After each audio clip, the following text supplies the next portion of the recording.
Assalamualaikum warahmatullahi wabarakatuh.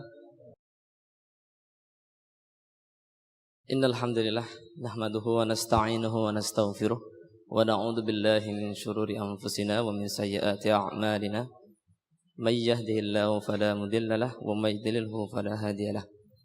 Asyhadu an la ilaha illallah wahdahu la syarika lah wa asyhadu anna Muhammadan abduhu wa rasuluh. Allahumma salli ala Muhammad wa ala alihi wa ashabihi ajma'in, amma ba'du. Segala puji syukur kehadirat Allah Subhanahu wa taala, di mana pada pagi yang berbahagia ini kita semuanya masih diberikan kenikmatan dan diberikan kesehatan oleh Allah Subhanahu wa taala untuk bisa melaksanakan salat subuh secara berjamaah. Semoga niat kita, ibadah kita diterima oleh Allah Subhanahu wa taala. Amin. Salawat serta salam tidak lupa kita sanjungkan kepada Nabi besar kita Nabi Muhammad sallallahu alaihi wasallam yang senantiasa menjadikan suri tauladan dan menjadikan setiap pengikutnya, semoga kita dijadikan sebagai pengikutnya nanti di akhir zaman yang senantiasa mendapatkan syafaatnya di akhirat kelak. Baiklah, sesuai dengan tema dialog pada pagi hari ini yang tadi malam telah disampaikan, yaitu tentang macam-macam manusia dan tipe-tipenya. Insyaallah pada pagi yang berbahagia ini telah bersama kita pembicara yang insyaallah sudah dua kali di Al-Furqan. Namun sebelumnya saya coba memberikan pengenalan terlebih dahulu tentang identitas beliau. Nama Dr. Haji Asep Zainal Ausob MA. Beliau dari Bandung. Tempat tanggal lahir Sukabumi 10 Agustus 1958. Alamat tempat tinggal sekarang yaitu di Jalan Garunggang 192 Bandung. Adapun status keluarga dengan 1 istri dan 2 anak. Pendidikan beliau yaitu S1 di UIN Bandung tahun 1996, S2 di UIN Jakarta 1996, dan S3 UIN Jakarta tahun 2005. Jabatan sekarang yaitu sebagai dosen di Institut Teknologi Bandung. Adapun kegiatan beliau sekarang yaitu mengajar di ITB, juga dakwah di masjid dan instansi, dan penatar di TKA dan PAUD. Baik, untuk mengawali nanti akan kita dibagi 2 termin, yaitu pertama adalah pemaparan dan yang kedua adalah tanya jawab. Untuk pemaparan insyaallah akan disampaikan selama 20 menit dan akan dilanjutkan dengan dialog. Baik, kepada Ustadz Asep Zainal Ausob, waktu disilahkan.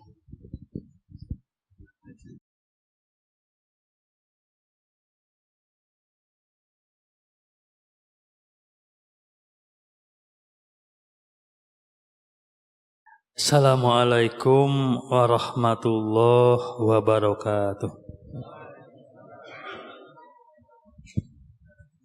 Alhamdulillahirabbil alamin. Asyhadu an la ilaha illallah wahdahu la syarikalah wa asyhadu anna Muhammadan abduhu wa rasuluh. Allahumma sholli ala nabiyil karim Muhammadin sallallahu alaihi wasallam wa man tabi'ahu ila yaumiddin. A'udzu billahi minasyaitonir rajim. Wattini wazzaitun wa turi sinina wa hadzal baladil amin. Laqad khalaqnal insana fi ahsani taqwim. Tsumma radadnahu asfala safilin. illal ladzina amanu wa amilus solihat falahum ajrun khairum mamnun fama yukadzibuka ba'du biddin alaisallahu bi ahkamil hakimin. Jamaah sekalian, saya diminta bahas soal manusia. Yang pertama, hakikat. Apa itu manusia? Secara bahasa, manusia dalam bahasa Arab disebut dengan insan. Jamaknya An-Nas. Ingat ada surat An-Nas. Surat manusia. An-Nas, insan dari kata nasia. Nasia artinya lupa. Disebut manusia karena suka lupa. Suka lupa? Suka lupa? Berarti manusia. Jadi manusia dikata insan, anas, nasia, lupa. Dari sisi istilah adalah manusia adalah individu yang memiliki dua unsur, jasad dan ruh. Kalau hanya jasad saja, bangkai namanya. Ruh saja, apa kalau ruh saja? Kuntilanak atau apa? Ruh. Jadi dua-duanya jasad dengan ruh. Bedakan ruh dengan nyawa. Kalau nyawa adalah hubungannya hidup mati. Pohon hidup bernyawa. Pohon mati hilang nyawanya. Hewan hidup, dia bernyawa. Hewan mati hilang nyawanya. Hewan tumbuhan punya nyawa, tapi hewan tumbuhan tidak punya ruh. Manusia punya dua-duanya. Nyawa punya, ruh pun punya. Ketika orang tidur, dia bernyawa enggak? Bernyawa. Dipegang dia bernyawa. Kemana ruhnya? Ya, kalau kita mau bobo, kita berdoa. Bismika Allahumma ahya wa bismika amut. Ya, dengan nama Allah aku ini hidup dan aku mati.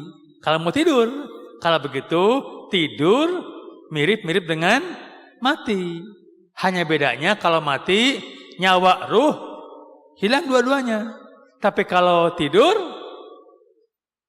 nyawanya ada. Ruhnya kemana? Itu. Kadang-kadang ruhnya mudab-dabin. Berangkat kemana-mana. Bapak tinggal di sini di Bontang. Bermimpi. Mimpinya ke Tasik. Di Tasik melihat ada kolam, ada kampung perkampungan tradisional. Ada kolam ikan, ada musola, ada pohon jambu. Ada si kakek-kakek lagi nyerut daun aren mau bikin sapu lidi. Ada si ibu-ibunya pakai tembem aja segini. Mimpi. Nah, maka kalau bapak membangunkan orang masih tidur, pelan-pelan bangunkannya. Shh, bangun. Sahur. Bangun, sahur. Rohnya akan kembali dari sana. Tasik ke Bontang. Jadi nggak boleh cepat-cepat. Bangun. Bayangkan larinya gimana. Sehingga orang yang dibangunkan segera suka latah. Jadi para artis suka latah. Kenapa? Karena itu. Iya. Sekarang adegan ketiga. Main. Bangun cepat. Bangun segera. Jadi latah gitu. Itu ruh. Hewan nggak punya ruh. Hewan tidak pernah mimpi. Nggak ada anjing mimpi senyum. Jarang. Tapi kalau manusia tidur, nyawanya ada, ruhnya entah kemana. Bisa mudab-dabin kemana-mana. Ulangi sekali lagi. Apa itu manusia? Dari kata insan. Memiliki dua unsur. Jasad dan ruhani. Ruhani ada dua. Nyawa dan ruh. Oke. Manusia itu memiliki 5 dimensi kemanusiaan. 1, jasad. Dirinci. 1, jasad. 2, perilaku atau behavior, amalia. 3 adalah kesadaran, consciousness, akliyah. 4 adalah spirituality, hati nurani. Yang 5 adalah ruh. Tadi kan cuma 2 ya, jasad dan ruh. Dipecah menjadi 5. Jasad, perilaku, kesadaran, hati nurani, dan ruh. Contoh, saum. Saum kita wajib melibatkan 5 dimensi ini. 1, saumnya saum jasad. Kalau hanya saum jasad, gampang. Tidak makan, tidak minum, tidak merokok, tidak hubungan suami istri. Itu aja, selesai. Tapi nggak cukup. Naik yang kedua, saumnya saum behavior, perilaku, amalia. Misalnya, taraweh, masak untuk sahur, sahurnya mengosokkan perut, baca Quran, bagi-bagi buka bersama. Itu namanya perilaku amalia. Tetapi terkena dengan ancaman. Ruba so'imin laisa lahu min syamihi ila alju wal atos. Tidak sedikit orang yang puasa, namun pahalanya lapar dan dahaga semata-mata. Wa ruba qa'imin laisa lahu min qiyamihi ila as-sahru. Dan tidak sedikit orang yang ikut tarawih tiap malam, pahalanya hanyalah begadang dan mengantuk semata-mata. Kalau begitu, puasa nomor 2, puasa amalia, belum menjamin ke sorga.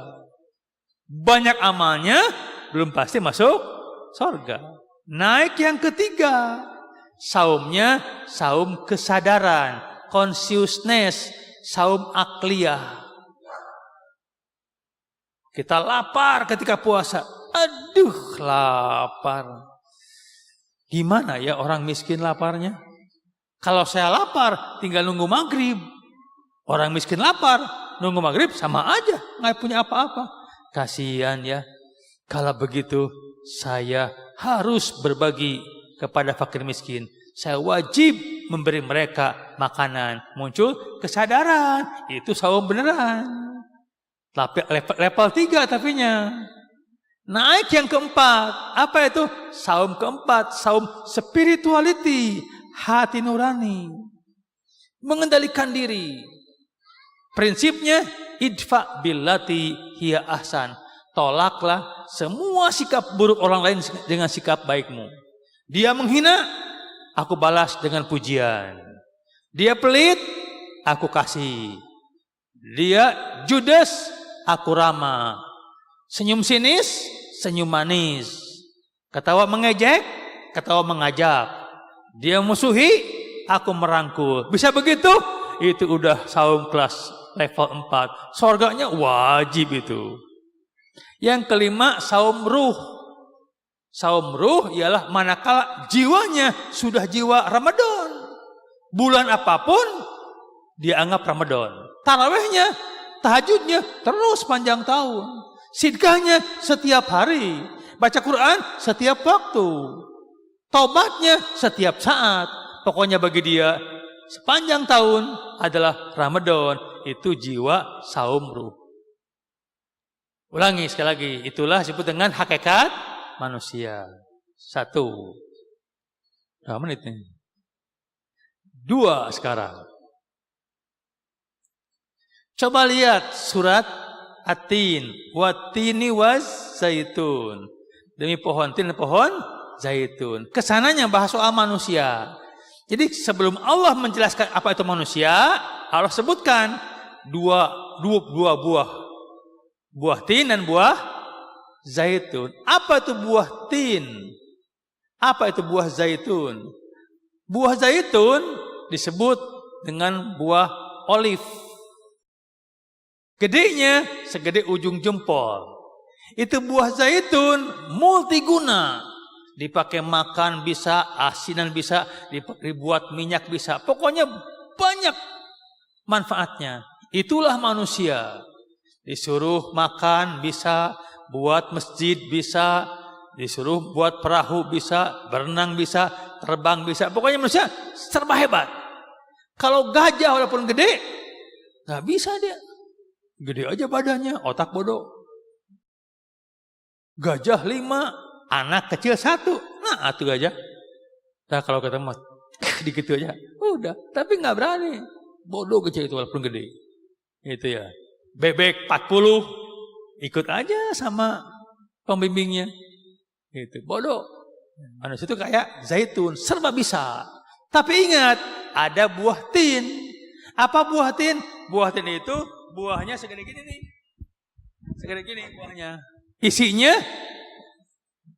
biji-biji lebih kecil daripada jauh batu. Itu buah tin lain dengan buah mangga. Kalau buah mangga sedikit busuk, dibuang busuknya, dimakan sisanya. Durian 1 garis busuk, dibuang, dimakan sisanya. Buah tin nggak bisa. Sedikit busuk, tembus ke bawah, dimakan, nggak bisa, dibuang semua. Itulah manusia, harus baik semuanya. Sedikit buruk aja, buruk semuanya. Misalnya, ada orang bacaan Qur'annya bagus, sholatnya bagus, zakatnya, sayang fakir miskin. Wah, pokoknya bagus. Tapi satu jeleknya, dia suka mengganggu istri orang. Udah.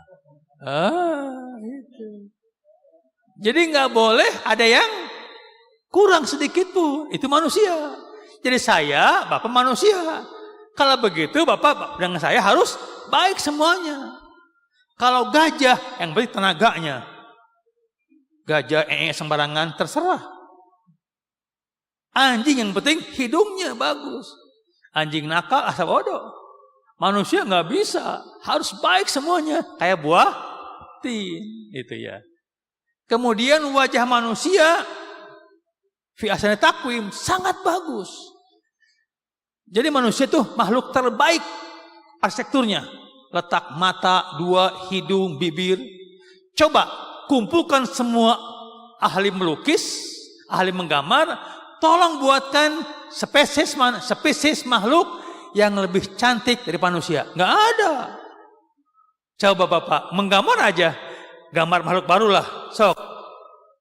Begitu hasilnya dengan manusia, hebat manusia. Orang bikin makhluk alien, jelek. Masih bagus manusia. Tapi itu manusia itu akan jatuh ke tingkat yang rendah kalau dia nggak beriman. Kucing lihat. Kalau kucing berzina, nggak punya suami, dia kucing hamil. Nggak ada kucing aborsi. Kalau manusia hamil, aborsi. Kucing melahirkan anak, nggak pernah dia mengeluh. 3 anak, keluar 1, keluar 2, nggak ada dokter kandungan, nggak ada suami, nggak pernah marah. Tidak ada tuh kucing membuang anaknya ke solokan. Itu manusia, kurang ajar. Itu udah aborsi, buang anak, itulah. Jadi kal an'am seperti hewan, balhum adol, bahkan lebih jelek daripada manusia, daripada hewan. Kecuali orang yang beriman ya. Itu 2. Sekarang yang ketiga, terakhir. Apa kedudukan manusia sebagai hamba? Saya hamba, Bapak hamba. Siapa Tuhan kita? Allah. Kita bukan Tuhan. Presiden juga hamba, bukan tuan. Sehingga ketika Rasulullah dipanggil, ya Rasulullah merespon baik. Ya Sayyiduna, wahai Tuhan kami. Jangan panggil aku Sayyiduna. Panggillah ya Rasulullah. Sayyiduna kita Allah. Tuhan kita Allah. Kita hanya hamba semua. Gitu. Kita ini adalah hamba. Kedua, itu A-nya adalah hamba. Apa B-nya? Apa jabatan, peran kita? Peran kita adalah khalifah fil ardi. Saya, bapak, ibu, sebagai apa? Perannya khalifah. Apa tuh khalifah? Khalifah adalah penguasa bumi. Hewan disuruh ngurus bumi nggak bisa itu. Biarpun gajah banyak, nggak akan rame. Kalau bumi ini diurus oleh manusia rame. Jin, malaikat jadi khalifah nggak bisa dia. Kenapa? Malaikat nggak punya kemauan, nafsu. Malaikat mau makan? Enggak. Mau perempuan? Enggak. Mau tidur? Enggak. Kamu jadi khalifah, nggak akan ramai itu dunia. Udah, minggir. Gitu. Jin, kamu sini. Jin punya akal, punya dia. Punya nafsu, punya kemauan banyak. Tapi nggak punya badan, jin itu. Karpet nggak akan ada. Untuk apa karpet bagi jin? Motor, mobil, nggak usah. Udah terbang aja langsung. Oh gitu. Manusia ini punya nafsu, punya. Mau makan, mau beristri, mau jabatan, serba mau. Good. Punya akal, akalnya luar biasa. Dikasih 5, jadi 1, 5A, 5B, 5C gitu. Coba lihat film Beruang dengan Sasa ya. Mas siapa? Itu ya. Beruangnya bodoh, muridnya pinter. Itu. Manusia punya akal? Punya. Punya badan? Punya. Gara-gara punya badan, dunia rame. Gara-gara punya kepala, muncullah pabrik sampo, pabrik obat mata, pabrik bulu mata, dokter gigi, dokter tenggorokan. Kalau manusia tahun 2017 tidak berkepala, bangkrutlah semua pabrik sampo, sabun, obat mata. Untung ada kepalanya. Jadi dengan manusia punya badan, ramai dunia ini. Oh, kalau begitu manusia sebagai khalifah gitu. Teruskan. Apa jabatan khalifah? Wakil Allah di muka bumi. Ya, nama Anda siapa? Namanya Suherman. Jabatannya wakil Allah. Gagah. Gini aja, nama Asep, jabatan wakil rektor ITB misalnya. Saya bangga. Wakil rektor. Gak mungkin saya makan cendol di pinggir jalan. Rektor. Gak mungkin saya gapleh. Rektor. Apalagi bapak, wakil Allah. Minum berdiri? No, aku wakil Allah. Itu gagah dia. Gapleh, rumen. Gak mungkin dia. Memelihara burung, nggak mungkin dia. Kasihan tuh burung. Berkutut. Terdengarnya enak bagi yang punya burung. Kata burungnya apa? Aku kesel, ingin pulang, tahu? Dipelihara oleh kita, disimpan, disangkar, menyiksa burung, dosa harian. Lepaskan. Masa wakil Allah memelihara burung? Kata burung itu, kok wakil Allah begitu sama saya? Itu, kita wakil Allah. Perlu sadar, ada consciousness. Kita ini wakil Allah, Pak, bukan main-main. Gagah, itu disebut dengan jabatan. Apa misi kita? Misi kita adalah wasta'marakum fil ardi. Misi kita memakmurkan bumi. Bapak bagian apa? Saya membuat pupuk untuk petani. Good. Bapak, saya ngajar supaya anak-anak cerdas. Bagus. Ibu, saya masak di rumah supaya anak-anak, suami bisa makan. Bagus, khalifah. Bapak, saya tamatan SD, tukang sampah. Bagus, Pak. Nggak ada bapak, sampah bertumpuk di mana-mana. Bapak khalifah. Pokoknya siapapun yang dirinya bermanfaat bagi orang lain namanya khalifah. Semakin bermanfaat, semakin gede harganya. Khairun nas anfa'uhum linas. Sebaik-baiknya manusia ialah yang paling banyak manfaatnya bagi orang lain. Kalau dia merusak, bukan khalifah, tapi sampah. Ini gimana? Itu pohon ditebang-tebang, gunung digunduli, jadi banjir. Itu yang gedenya tuh. Itu perusak gede. Ada yang perusak kecil. Remaja senang dengan kecoa.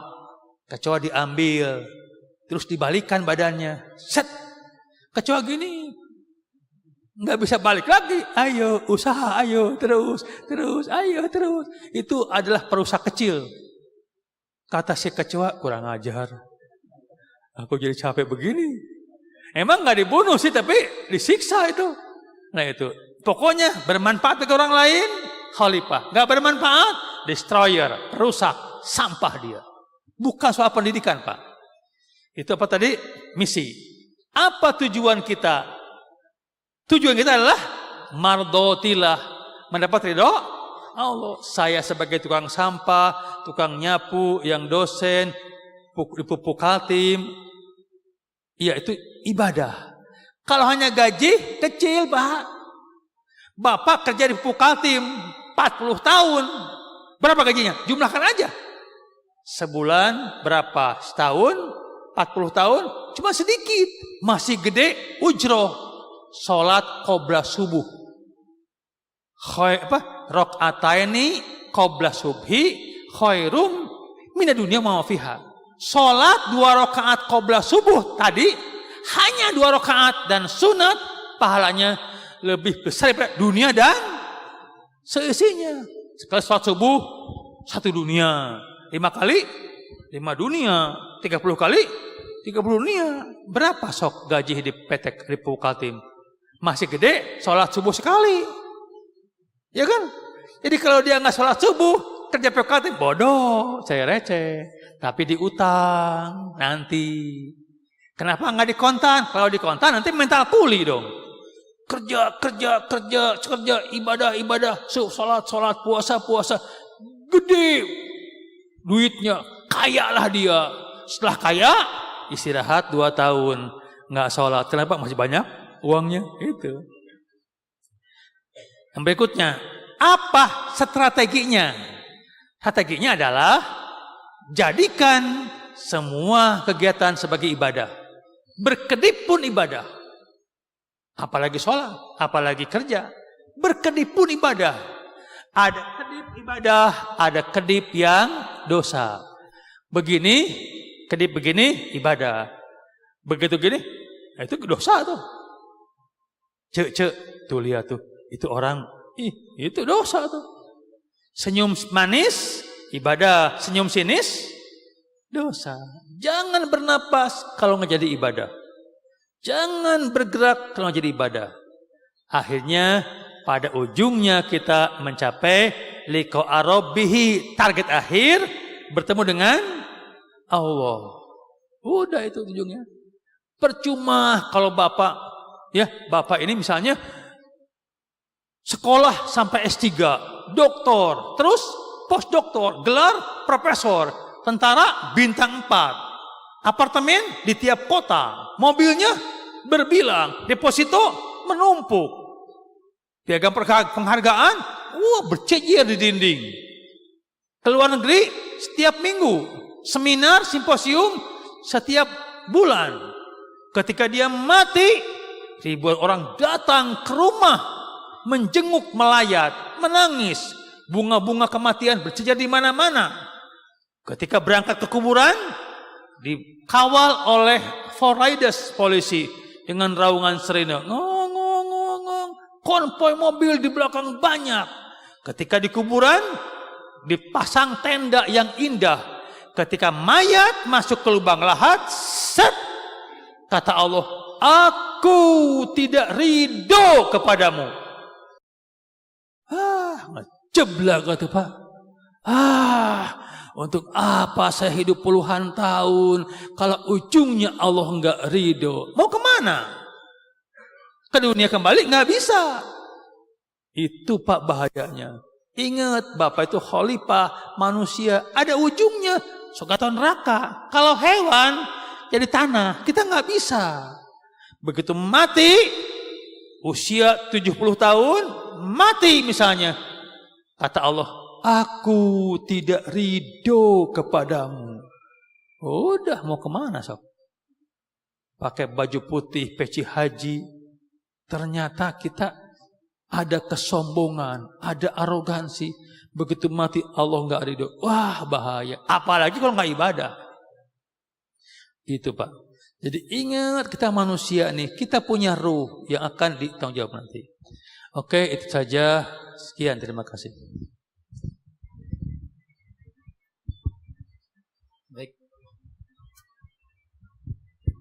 Baik, mungkin dari para jamaah ada yang bertanya.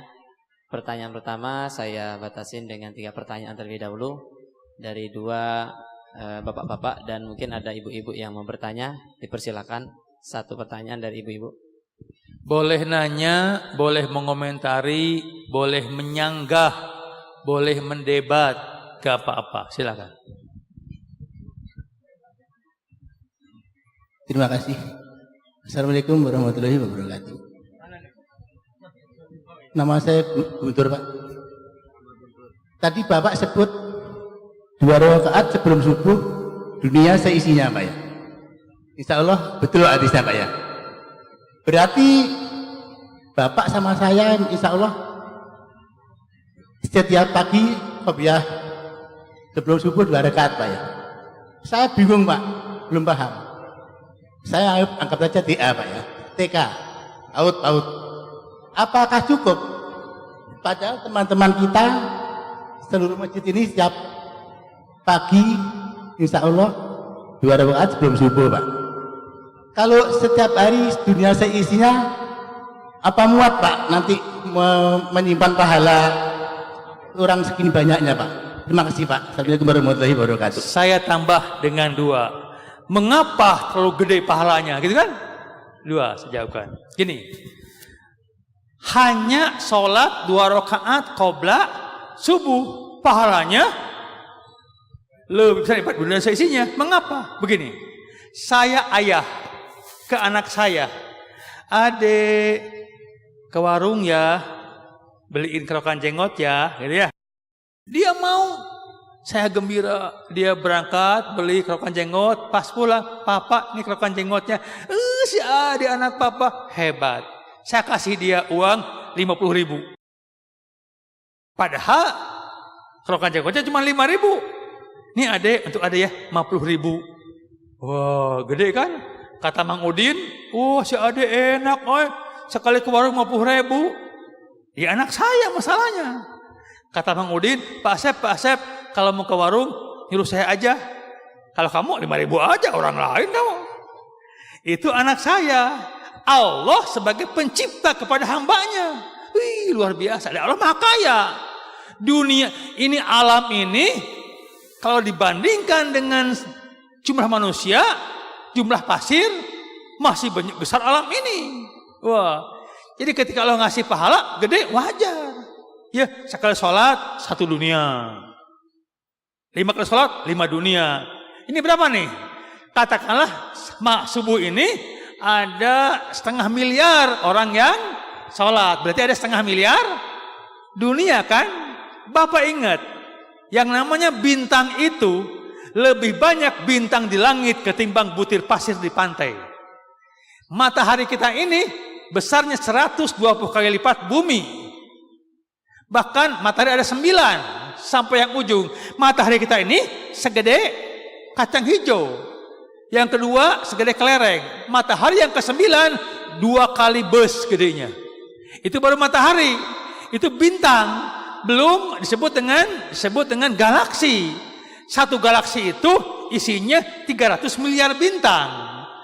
Ada disebut dengan klaster. Apa itu klaster? Gugusan galaksi. Satu klaster isinya 300 miliar galaksi.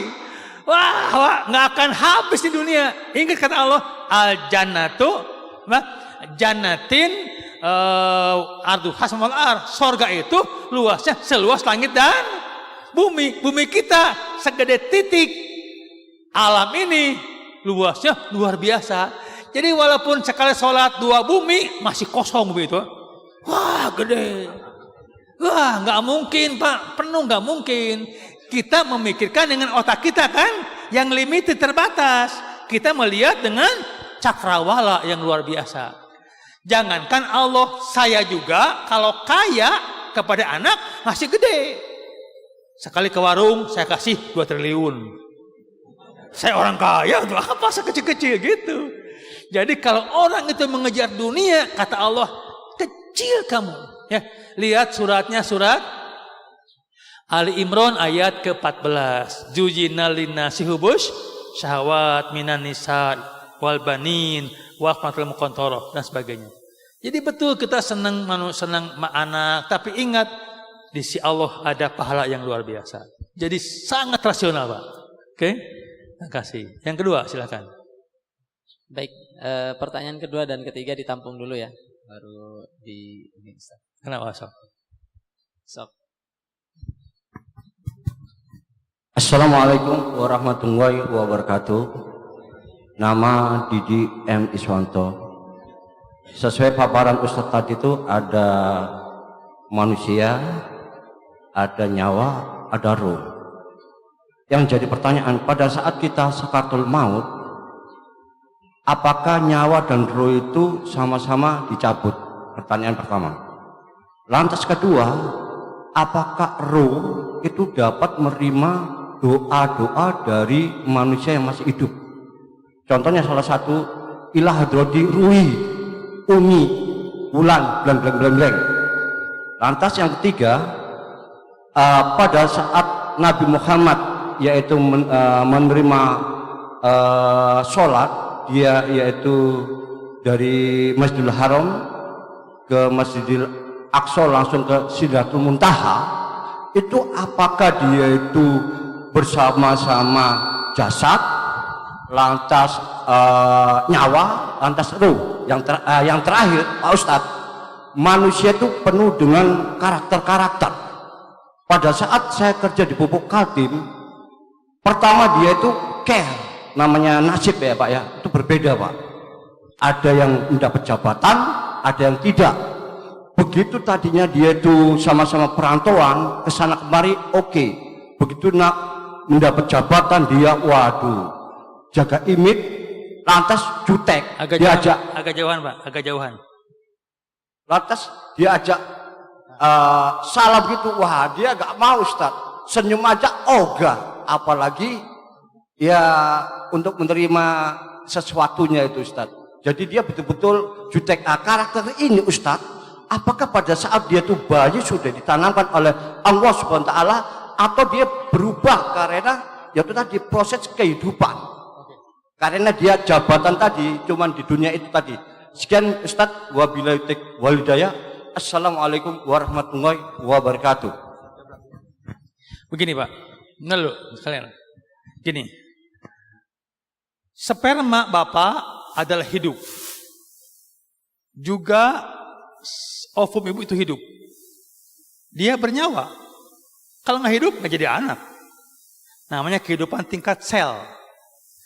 Sperma Bapak membuahi ovum, hidup. Ya, disebut dengan sel juga. Nanti berpecah belah 2, 4, 8 disebut kehidupan tingkat jaringan. Sistem jaringan. Muncul jantung, paru-paru, organ, sistem organ. Nah, itu hidup semua. Pada usia 4 bulan kandungan masuklah ruh baru, hidup beneran. Individu namanya khalqon ahor. Jadi dari mulai Bapak punya sperma sampai usia 4 bulan itu janin berisi nyawa, bukan ruh. Pada usia 4 bulan fayan fuhruh, Allah tiupkan ruhnya, baru jadi manusia, gitu ya. Nah itu, jadi beda.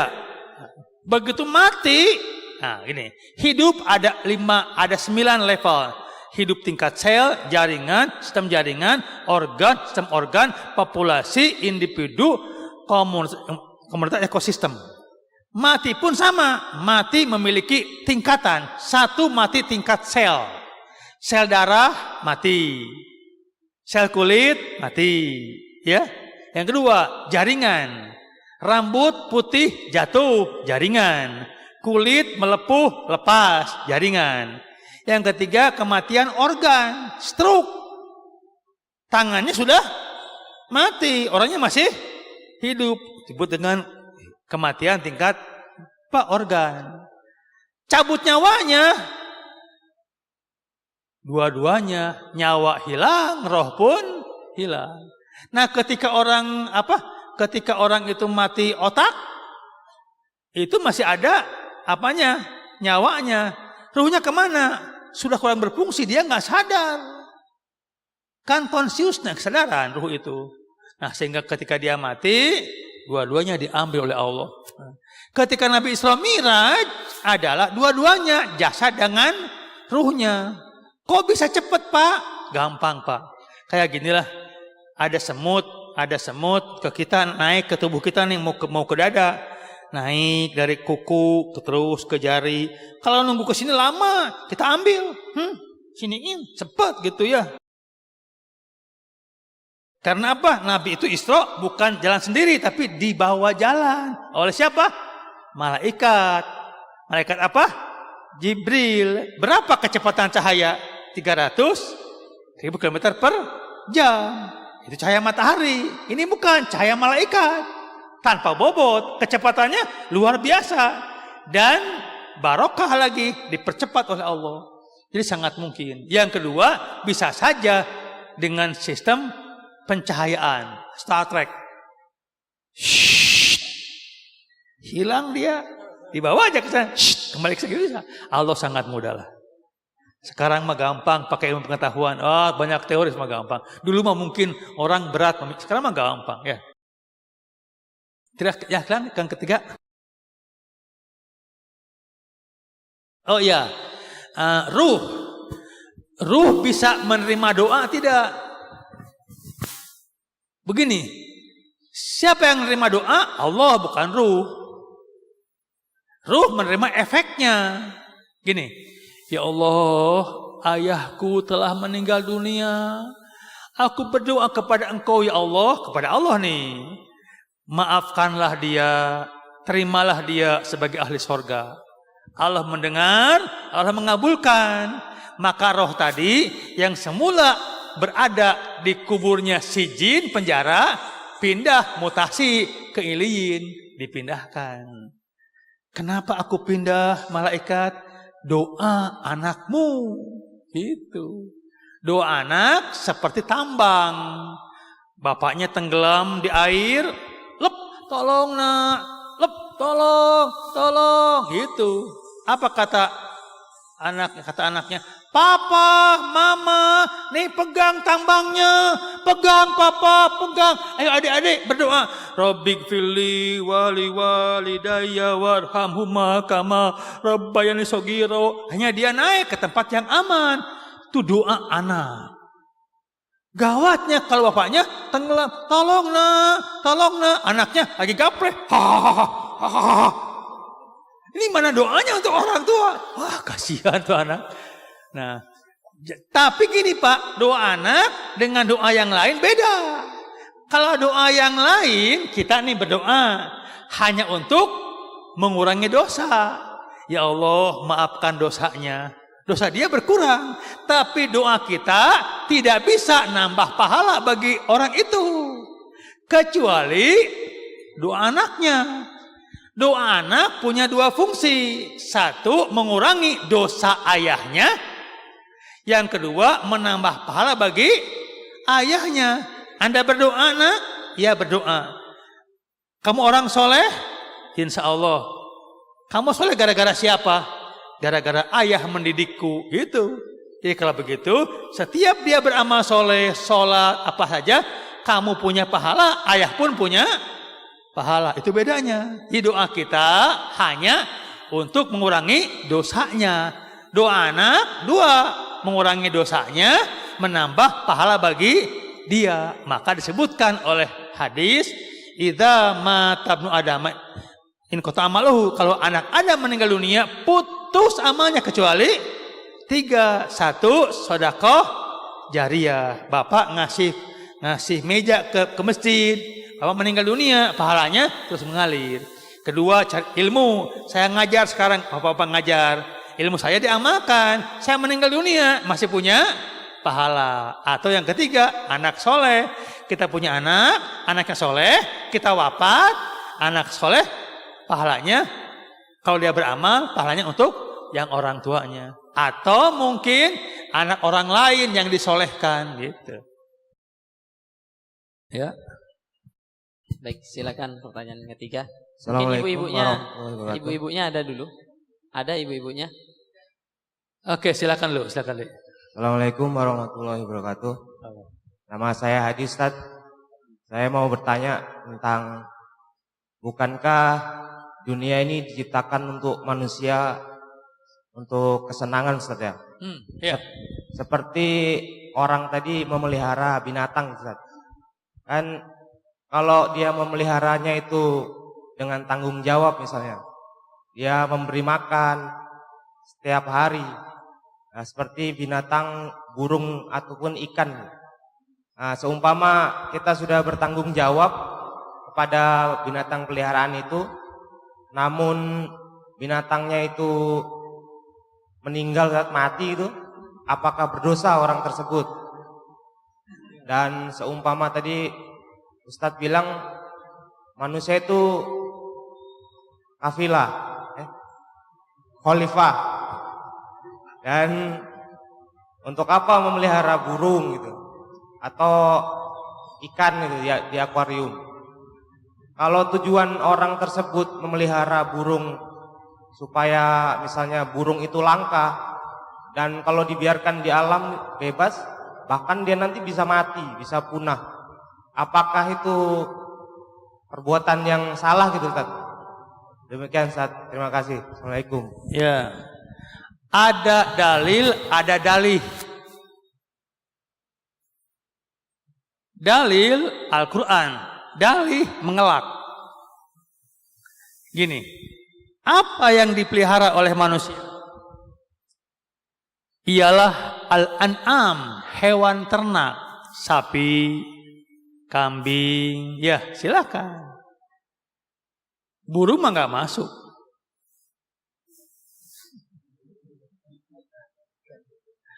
Nggak masuk burung itu. Ya. Kedua, boleh melihara, tapi jangan menyiksa. Aku pelihara burung supaya aman, ini burung langka, silakan, asal gede. Segede rumah misalnya. Itu burung bisa banyak. Ada keponakannya, ada istrinya, nggak apa-apa, silahkan. Kayak tempat teman-teman burung tuh, boleh silahkan. Tapi kalau bayangkan kalau burungnya segede sangkar gitu, terbang sini nggak bisa, sini mentok, makanya kacang terus. Nah kata Quran, burung itu adalah kaumun, sama dengan kita, ingin berinteraksi. Maka segala hal yang mengarah kepada penyiksaan atau penderitaan terus dihindarkan.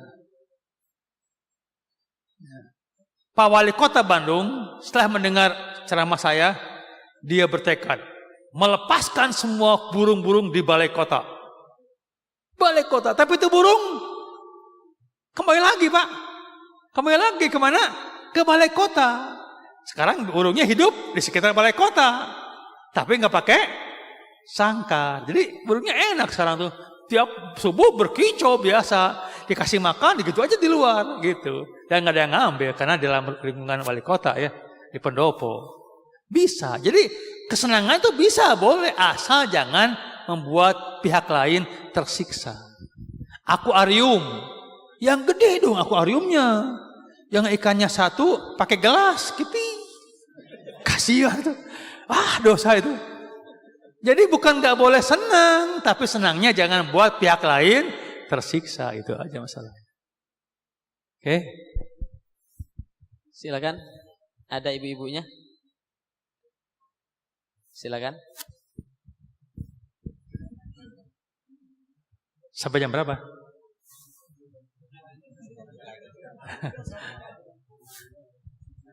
Kalau sih kosong terserah. Baik. Tuh.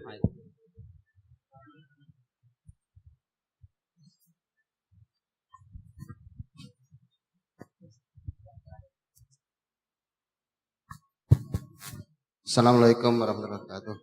Waalaikumsalam warahmatullahi wabarakatuh. Berbicara masalah kehidupan manusia yang Ustadz sampaikan tadi adalah manusia itu punya sifat lupa, ya. Dan sifat lupa itu kadang-kadang justru menjerumuskan manusia itu sendiri dan kadang-kadang juga menguntungkan sifat lupa. Betul. Karena dengan sifat lupa kita bisa tertidur, kita bisa terlupakan masalah-masalah yang berat. Tapi dengan sifat lupa pula manusia juga terjerumus ke dalam permasalahan-permasalahan yang berat juga. Pertanyaannya begini, saya membayangkan betapa ruginya ya kita melakukan sesuatu kesalahan, tapi di dalam Al-Quran ancamannya adalah khalidina abada, tidak habis-habis itu Pak. Dosa ini saya melihatnya begini, di satu sisi manusia punya sifat lupa, ya. Terus bagaimana setelah melakukan perbuatan pada saat lupa tadi, ya, sudah berusaha untuk taubat dan sebagainya, bagaimana supaya tetap manusia itu memiliki kepercayaan diri, taubatnya diterima pertama. Baik. Karena dengan adanya kepercayaan diri yang lebih juga tidak boleh, artinya melangkah ke hal kesombongan, bahwa dirinya dosanya sudah hilang dan sebagainya. Ini adalah sebuah fenomena yang saya melihat benar-benar kita harus ada di dalam dua kutub, ya. Pertama adalah kutub kesombongan tadi, yang kedua adalah kutub di mana manusia itu juga lupa. Sombong kenapa? Karena merasa dosanya mungkin sudah diampuni. Ya, tapi di satu sisi kita was-was juga gitu, karena manusia punya sifat lupa. Ya, ini ya, bagaimana Ustaz dalam Baik. hal ini? Baik, makasih. Lupa bisa untung, lupa bisa rugi. Bapak lihat hal yang menjijikkan, untung lupa. Kalau ingat terus, ditinggal mati sedih, setahun lupa. Kalau udah 30 tahun sedih juga, nggak lupa-lupa bahaya. Bapak tertinggal kunci di mobil, aduh, rugi, gitu ya. Gitu. Jadi bisa rugi, bisa rugi. Sekarang berbuat dosa, ada lupa, ada lalai. Kalau lalai itu mau lupakan diri. Kalau lupa asli nggak apa-apa. Ya, Bapak misalnya masuk WC, aduh mau pipis. Lihat WC langsung masuk. Katanya saya perempuan. Hei, kurang ajar. Aduh, sorry ya, salah. Nggak ada apa-apain Pak, karena lupa, nggak sengaja. Masuk lagi, digetok. Jadi kalau Bapak berbuat salah lupa, nggak dianggap dosa. Apa doanya? Robbana la tu'akhidna in nasina atau ya Allah, jangan kau siksa kami kalau kami berbuat kesalahan gara-gara lupa dan nggak sengaja, gitu Pak. Jadi Bapak berbuat dosa, lupa nggak? Kayak ginilah, bangun hari pertama puasa, bangun pagi-pagi, Bapak lihat makanan, langsung makan nasi goreng, habis piring, pisang 2, sirup segelas, udah beres. Bapak nggak puasa, hilap, lupa, nggak apa-apa. Emang lupa, nggak apa-apa, jadi nggak dosa Pak, kalau lupa itu. Malam gelap gulita, ya Bapak tuh masuk ke kamar istri, salah masuk kamar pembantu. Bapak menggauli pembantu diam saja. Udah beres pas lampu, ya Allah, kamu salah. Iya. Saya nggak ngomong. Ya lumayan. Dosanya dia apa nggak dosa, Om? Itu karena emang nggak sengaja gitu ya. Atau bapak mengigo. Terus ya makan barang punya orang. Karena nggak tahu, itu mah lumayan. Tapi jangan sengaja, jangan pura-pura mengigo, itu kurang ajar namanya. Jadi kalau bapak lupa atau nggak sengaja berbuat dosa, tidak dianggap dosa. Tapi kalau melupakan diri, gofilun namanya. Allahu Akbar, duhur. Tenang aja lah, masih jam 12. Kan 2 jam duhur itu. Itu. Makan dulu, udah makan, diam lagi, terus merokok. Ada kejadian tuh ya. Pap, anak bapak ketabrak motor, lari itu. Ke rumah sakit macam-macam. Kenapa bapak nggak sholat? Lupa atau lalai? Lalai. Mengapa tadi sejak jam 12 bisa ada banyak waktu kau nggak sholat? Sehingga terseret oleh peristiwa yang lain. Jadi nggak sholat. Namanya gofilun. Itu harus tobat segera gitu. Jangan tiap hari. Gitu. Terus kalau orang sering gofilun, sering lalai, akan masuk neraka. Tapi nggak abadi, Pak. Yang abadi itu kalau ke nerakanya dia punya keyakinan Tuhanku ada 2. Nah, itu syirik besar namanya. Kalau syirik dukun ya, syirik astrologi itu syirik-syirik biasa. Yang bisa membuat orang ke neraka abadi kalau dia syiriknya syirik akbar, meyakini ada 2 Tuhan, Allah dan siapa, itu syirik. Begitu mati nggak bisa diampuni sampai kapanpun. Kalau dalam hal ini perasaan saya, umat Islam nggak ada yang begitu, nggak ada yang begitu. Bahkan umat Islam itu kan ketika mati, la ilaha illallah, man kana fi akhiri kalamihi la ilaha illallah dakhala jannah. Siapapun di antara kalian yang ketika meninggalnya mengucapkan la ilaha illallah atau di hati karena udah merem, surga gitu. Jadi bagi saya yakin semua umat Islam pasti ke surga pada ujungnya. Yang tidak ke surga kalau dia menduakan Tuhan. Umat Islam gak mungkin seperti itu. Gitu. Oke Pak? Cukup? Iya. Baik. Demikian sesi tanya jawab yang alhamdulillah sudah banyak yang tercerahkan dari kita semuanya. Namun sebelumnya saya mencoba memberikan ringkasan dan kesimpulan dari dialog yang kita lakukan barusan, yaitu yang pertama tentang hakikat manusia. Itu manusia itu tempatnya lupa. Kalau bisa dibaca di istilah dari manusia itu adalah individu yang memiliki 2 unsur, jasad dan ruh. Adapun manusia memiliki 5 dimensi, yaitu yang pertama jasad, perilaku atau amalia, yang ketiga kesadaran, akliyah, yang keempat spirituality, yaitu hati nurani, dan yang kelima ruh. Mungkin sebelum kita tutup untuk dialog ini bisa ditutup dengan doa oleh Ustaz. Al-Fatihah. A'udzu billahi minasy syaithanir rajim. Bismillahirrahmanirrahim. Alhamdulillahirabbil alamin. Ar-Rahmanir Rahim. Maliki yaumiddin. Iyyaka na'budu wa iyyaka nasta'in. Ihdinas siratal mustaqim.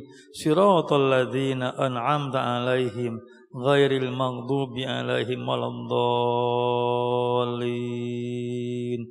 Amin. La ilaha illallah wahdahu la syarikalah. Lahul mulku wa lahul hamdu wa huwa 'ala kulli syai'in qadir. Ya Allah, ya Rahman, ya Rahim, ya Malik, ya Kudus. Allahumma sholli ala nabiyil karim Muhammadin sallallahu alaihi wasallam wa man tabi'ahu ila yaumiddin. Astagfirullahaladzim, astagfirullahaladzim, astagfirullahaladzim.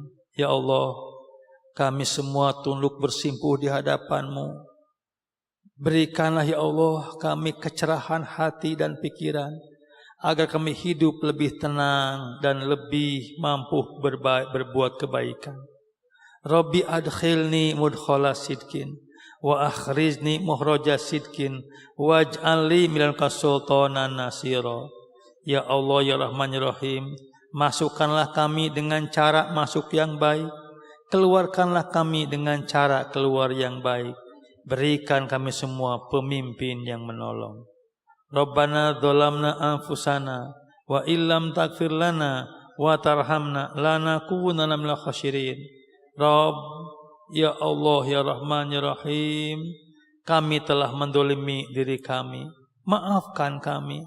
Seandainya tiada kau maafkan dan tiada kau kasihani, niscaya kami jadi orang-orang yang rugi. Rabbik fili wali walidayya warhamhuma kama rabbayani shaghira. Ya Allah, maafkanlah aku dan maafkan juga kedua orang tuaku. Sayangilah keduanya sebagaimana mereka menyayangi kami ketika masih kecil.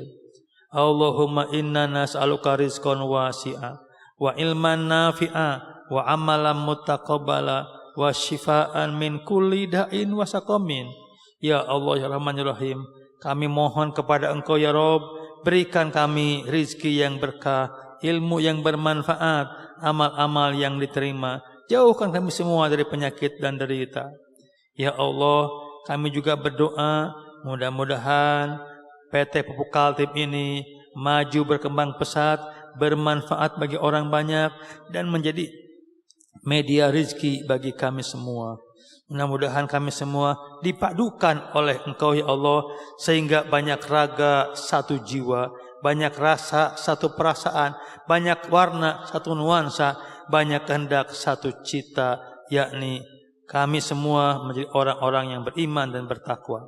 Allahumma gfir mu'min wal mu'minat wal muslimina wal muslimat al ahya'i minhum wal amwat. Rabbana atina fid dunya hasanah wa fil akhirati hasanah wa qina adzabannar. Subhana rabbika rabbil izzati amma yasifun wa salamun alal mursalin walhamdulillahi rabbil alamin. Amin ya Allah ya rabbal alamin. Baik, dari kami mohon maaf atas kesalahan dan kekurangan. Kita tutup dialog subuh pada pagi yang berbagi ini dengan membaca doa kafaratul majlis. Kurang lebihnya mohon maaf. Assalamualaikum warahmatullahi wabarakatuh.